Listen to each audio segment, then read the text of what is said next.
Greetings and salutations, all. I.S. Anderson here once again with my last discussion on the Song of Ice and Fire series part 5, Dance with Dragons. And today we're going to be talking about Theon and Arya mostly. Okay, so Theon / Reek / Turncoat. So here's something I never thought I'd say. The show actually spoiled me on this one. Yes, so the show has already caught up to the books. They've shown stuff on the show that doesn't happen until Dance with Dragons. Yeah, Dany with Meereen, that's one thing, because on the show they just show her conquering, and then finally at the last show they show her chaining up the dragons, and that's where it ends. But Theon, they pretty much spoiled the good half part of his story. All the stuff that doesn't involve, winter happening. Yeah, it was interesting to see how Reek sort of morphed back into Theon. I mean, all this time he was just, no, I'm Reek. It rhymes with sleek or bleak or, whatever word he came up with that rhymed. But then he slowly starts to remember, no, I'm Theon. And then, no, I'm Reek. And, back and forth until finally people start dying in Winterfell. And as he finds out, it's a bunch of wildlings that are slowly killing people because they have a plot to get the girl who married Ramsay out of the castle because they think that she's Arya, and most people think that she's Arya except for, the woman herself, and Ramsay knows and Theon knows because he knows Arya, and Roose knows, of course. But, this whole marriage around this deception that, oh yeah, we've got Arya Stark here, meanwhile Arya's over, in the east. And so Theon uses this opportunity to actually get away and actually save the girl, and I guess this is sort of his path of redemption. He stays Reek until he has a reason to become Theon again and do the right thing, and he saves this girl, and then he ends up managing to get her to Stannis, where he is reunited with his sister, which is good. And the last line, you have to remember you have to remember your name, you have to remember who you are, and all that stuff. Of course, I don't really know how Theon's really going to add up in the long run. I don't know what purpose he's going to serve. I guess he's going to end up serving Stannis some way, but I don't see him surviving because, after he redeems himself, what more is there for him to do, really? And then we finally get to see winter coming to Westeros. Yes, Stannis' army gets buried under a ton of snow, and then they have to do such things as survive as eat all the dying horses. And then the Northmen, they just say, oh no, this is nothing, just wait. This is pretty much just an autumn storm. Wait till the real winter comes, and then, then you'll be sorry. So that kind of makes me worried. Geez, what's the winter really going to be like? It's like nobody's going to be able to get anything done because they're all going to be buried underneath the snow. But it should be interesting to see what happens with that. And so then we come to Arya, back over in the east, and she starts out blind, but then they give her sight back, and they say, are you sure you still want to do this? And she goes, yes, I'm sure I still want to do this. I still want to be a faceless person, become an assassin for you, and all that stuff. And so then she starts her training as a faceless assassin, and they actually give her an assignment, you gotta kill this guy. And she's like, okay, well, I'll just take out, no, you only kill him. You don't take out his guards, you just kill him. She goes, okay, fine.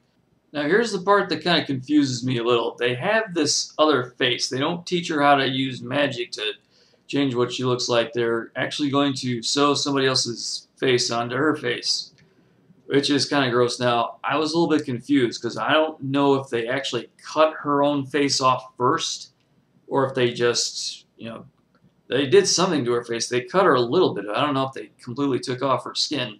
But anyway, they sew somebody else's face onto hers, which is a little bit disgusting when you think about it. It's getting into, old horror movie, Leatherface type stuff. And with this new face, she manages to make her first professional kill. Somebody who was just targeted by her Assassin's Guild because somebody came in and prayed that this person would die. So okay, so she's got that done, and they say, oh, the next face that we're going to sew you on is going to be a pretty one. I'm like, yay. And so while all this is going on, I'm thinking, Jesus, where is Arya's story going? She can't just stay in the East forever. There's only 2 more books left. So, I think she would be one of these people that's going to have to, fight the others when they come. And I don't know exactly how, that's going to work out. And also there's the question of Nymeria. Nymeria is still alive. We know this. And Arya starts to skin change into her. Which leads to the question, when is Arya going to meet up with Nymeria again. Arya's got to get back to Westeros somehow. The question is just how is this going to happen? I mean, are they going to send her over there to kill somebody, or is somebody going to want Princess Daenerys killed, and so Arya's going to have to go after her that way? So, yeah, that's going to be... I'm very interested to see where Arya's story unfolds. However, I'm not so sure Arya's going to be one of the good guys at the end. I think we're slowly watching her become this corrupted, evil person who's going to be a trained assassin and pretty much nothing more. But still, we'll see what happens with that. So then we got a couple remaining characters like Theon Greyjoy. Don't really care about what happens to him. Maybe he's going to help Daenerys out by destroying these enemy fleets that she has.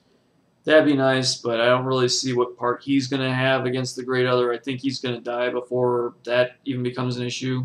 And then we've got the Martells. They're going to do a little spy thing. And I mean, those of you who've seen my Biggest Buffoons video, I mean, I'll leave a link to it below, but those of you who have seen that, I mean, you know what I think about the Martell family, and like I said before, that's going to end in disaster, and I really don't see how it's not going to. We've also got Osha and Stannis' army, and I guess we're going to see them, take on the Boltons at Winterfell, and there's going to be a lot of casualties there. It'd be interesting to see what happens there, but the thing is, it's just this great battle with the others is coming. And, the next book is called The Winds of Winter, which means, I think they're finally going to make their big push. Will they destroy the wall? Who knows? But apparently this wall is designed just to keep them out, not men or wildlings. And so there's just this question, is it going to be destroyed, or are they going to figure out a way to circumnavigate it? I don't know. Okay, so since Season 4 of the show is over, I think I'd like to talk about that a little bit. Now, I don't have HBO, so I don't watch it as it happens for the most part. I only see the highlights on YouTube after, a couple days after it comes out. I like the show a lot. I like what they do with the story. It stays pretty close to it. And they do make some minor changes here and there, but for the most part, I think they improve on it, if anything. I like the scene where Jon leads a force to go back to Craster's Keep to kill all the traitors that they had. I thought that was a really cool way to tie up that loose end that the book never really addressed. Well, at least hasn't so far. I thought the death of Lysa Tully was handled a lot better.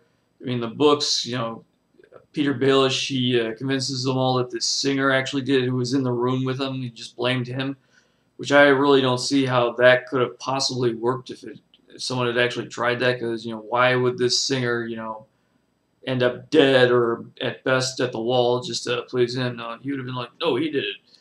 But in the show, they just sort of pass it off as Lysa committing suicide, which I think anybody would have been able to buy. One thing that I thought they did fairly well, but could have done maybe a little bit better, was the fight between, Oberyn the Red Viper and the Mountain. I thought they could have drawn that out a little bit more in the book. You saw a little bit more of how Oberyn managed to get into his head, and you saw, the frustration on the Mountains, the way he acted, and in the book, Cersei actually freaks out when everybody thinks Oberyn's going to beat him, and in the show, she's just like, yeah. I think she would really care at this point, but they had to, I guess they had to cut it down for time because they had to put in this little, retrospective scene with Tyrion and Jaime talking about their cousin smashing beetles, whatever. And then we come to the big controversy, Lady Stoneheart. Now, me personally, I wasn't really that upset about it. I'm not that emotionally invested in Lady Stoneheart as most people are. But for the people who are upset and who are complaining about it, I do get it. I do understand where you're coming from.